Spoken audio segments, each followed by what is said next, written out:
বাংলা পড়াচ্ছি আজকে। দেখো ইংরেজি তৈরি হচ্ছে কি হচ্ছে এটা বোঝানোর জন্য কিন্তু তৈরি করছি আমরা। বহুব্রী সমাজ কি করে বলবো? দেখো বহু সমাজের ইংরেজি কি?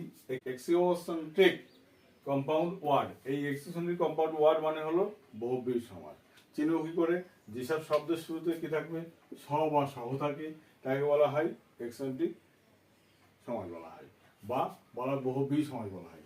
সহকর্মী, দেখো সহ আছে, সন্তান বা সন্তান সহ আছে, সহপাঠী সহ আছে, সপরিবার সহ আছে, সহ ধর্মিনী সহ আছে। দেখো প্রতিটা শব্দ শুরু হয়েছে কি একটা করে স বা সহ দিয়ে, তাই এটাকে কি বলছি? দেখো বহুব্রী সমাজ।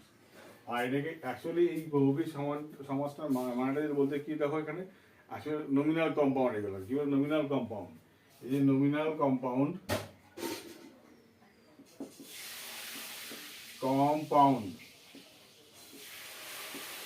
ওয়ার্ড, এই নমিনাল কম্পাউন্ডের ওয়ার্ডের আরেকটা ভাগ রয়েছে কি? দেখো এক্সেন্টিওটিক কম্পাউন্ড ওয়ার্ড। এই আরেকটা ভাগ রয়েছে কি? এক্সেন্টিওটিক কম্পাউন্ড ওয়ার্ড। ঠিক আছে? তাহলে এই যে আমরা যদি বাংলা কনসেপ্ট থাকে, তার সঙ্গে সঙ্গে ইংরেজিটা আমরা তৈরি করতে পারবো। ঠিক আছে? এবং আর এর যদি দেখো দেখা যায় এই সব শব্দগুলি দেখা যায় সহকর্মী। সহকর্মী দেখো কি হতে পারে? দেখো কলিগ হতে পারে, এগুলো যে এইগুলো বলতে পারি। সন্তান, তাই না?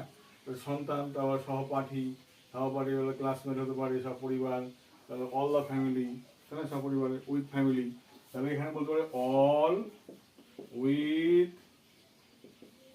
All together,